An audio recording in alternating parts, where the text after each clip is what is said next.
நாங்கள் தமிழ்நாட்டு மாவட்டத்தில் வரோம் சாமி. இங்கே வந்தால் கஞ்சி கிடைக்கும், தண்ணி கிடைக்கும்னு நாங்கள் கரிமலை ஏறி வரோம். இங்கே பார்த்தீங்கன்னா எதுவுமே இல்லைங்கிறாங்க. கடைக்காரங்களாம் ஊறப்பட்ட ரேட்டு தைக்கிறாங்க. இல்லாதவங்க வராங்க, தண்ணியும் கொடுக்க மாட்டேங்கிறாங்க, கஞ்சி ஊற்ற கொடுவாங்க. எங்கேயுமே தண்ணி சாமிகளும் எல்லாம் வராங்க, கீழேருந்து பட்டினியா எல்லாமே வராங்க. தண்ணி கூட கொடுக்குறாங்க, கஞ்சி இல்லைன்னா வயிற்றுக்கு என்ன சாமி பண்ணுவாங்க? குட்டி சாமி எல்லாம் கூட்டிட்டு வர்றோம். இங்க வந்தா கரிமலை வச்சுட்டு வந்தா கஞ்சி கிடைக்குன்னா எல்லாம் வரும். இந்த சேவா சங்கத்துல எதுவுமே காசு வாங்குறது இல்ல, இலவசமா தான் எல்லாமே பண்றாங்க. அதுக்கே இந்த மாதிரி தடை பண்ண என்னங்க சாமி? கேரளா கவர்மெண்ட் என்ன பண்ணும்? சபரிமலைக்கு வந்தா கேரளா கவர்மெண்ட் எல்லா சாமியெல்லாம் நல்லபடியா பாத்துட்டு தான் வருது. இன்னும் குழந்தைங்க எல்லாம் வராங்க, அந்த சாமிங்க எல்லாம் மேலவா சாமி கஞ்சி கொடுப்பாங்க, எல்லாம் பிரசாதம் கொடுப்பாங்க, சாப்பிடலாம் தான் வருவாங்க. அந்த குழந்தைங்க எல்லாமே அதான் வராங்க. ஒரு அடிப்படை தண்ணி, வாட்டர் குடிக்கிற தண்ணி, தண்ணி பாட்டில் மேல கொண்டு போகலாம் தடையும் பண்றாங்க.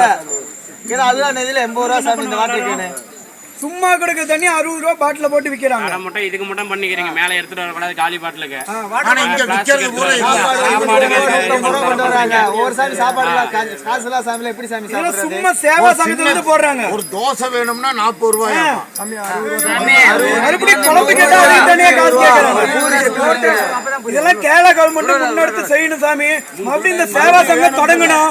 சாமி மகளே எல்லாம் கேட்டுக்கிறோம், அதான் கேட்டுக்கிறோம். குழந்தைங்க அரசு மட்டும் போதும் சாமி. மறுபடியும் அனுமதி கொடுத்தே அன்னதானம் பண்ணணும். அனுமதி கொடுத்து அரசாங்கம் தயவு செய்து இந்த சேவா சங்கம் மறுபடியும் ஒரு கவர்மெண்ட் மட்டும் இல்ல, தமிழ்நாடு, கர்நாடகா, ஆந்திரா எல்லா தமிழ்நாட்டுல இருந்து வராங்க. எங்களுக்கு பின்னாடி வர சாமி. இந்த முறை வந்து அரிசி வேற போட்டு இழுமுடியோட சுமந்து அரிசி கொண்டு வராங்க. சேவா சங்கத்துக்கு கொடுத்தா 4 பேர் சாப்பிட அரிசி கொண்டு வராங்க. அவங்களுக்கு அது கூட பிரயோஜனம் இல்லாம இருக்கு. இவ்வளவு மலை ஏறி வந்து கொண்டு வந்து கொடுக்குறாங்க. அது கூட மனசாட்சி இல்ல. இங்க வரோம், இங்க சாப்பிட்டுட்டு தான் வரோம். இப்ப இன்னைக்கு வந்ததுமே இல்லங்கறீங்க. அதான் இந்த கேரளா கவர்மெண்ட் கண்டிப்பா நடத்தணும். இந்த சேவா சங்கம் அப்படி தொடரணும். உயர்நீதிமன்றம் இதை தயவுசெய்து ஐயப்பன் பக்தர்கள யாரும் பட்டினியா போக கூடாது. வயிறார சொல்லி மனசார சாமி கும்பிடணும். எல்லாம் அடிவாரத்துல இருந்து அதான் வராங்க.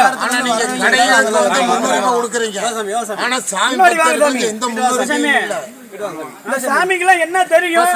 மேல கிடைக்கும் நாங்க சொல்லி கூட்டிட்டு வந்திருக்கோம். கூட்டிட்டு வர்றோம்ல சாமி. சாமிக்கு கஞ்சி போடுவாங்க. இந்த வருஷம் ஒன்னும் சரியில்லை. வயசானவங்க எல்லாமே வராங்க. குழந்தைகள் எல்லாம் கூட்டிட்டு வர்றோம்ல. செஞ்சதும் தடை பண்றீங்க. புதுசா உருவாக்க தேவையில்ல, அரசாங்கம் புதுசா செய்ய தேவையில்ல. ஆல்ரெடி செஞ்சுட்டு இருக்கிறவங்க தடை பண்ணாங்க சாமி. அவங்க ஒரு ரூபா வாங்குறதில்ல சாமி, அன்னதானம் தான் போடுறாங்க. கஞ்சி போடுறாங்க எல்லாம்